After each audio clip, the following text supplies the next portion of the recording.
મતગણતરીનો માહોલ ચાલુ થઈ ગયો છે. તો પહેલા સ્ટાર્ટિંગમાં જે વાંકાનેર ઉસેલા પંચાયત છે, વાંકાનેર ઉસેલા પંચાયતના ઉમેદવારોને અંદર એન્ટર કર્યા છે.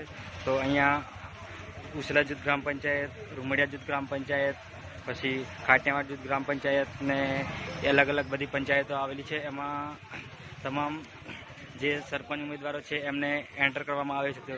તો ઉસેલા જૂથ ગ્રામ પંચાયતની મતગણતરી પહેલાં સવારમાં 11 વાગે જેવી પતી જશે. તો પરિણામ આપણને ખબર પડી જશે.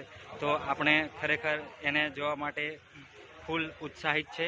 તો જે બી થશે એ વ્યવસ્થિત થશે અને આપણે એને જોઈશું અને શાંતિથી આપણે જે બી પરિણામ હાર કે જીત થાય એને આપણે શાંતિથી એક્સેપ્ટ કરશું.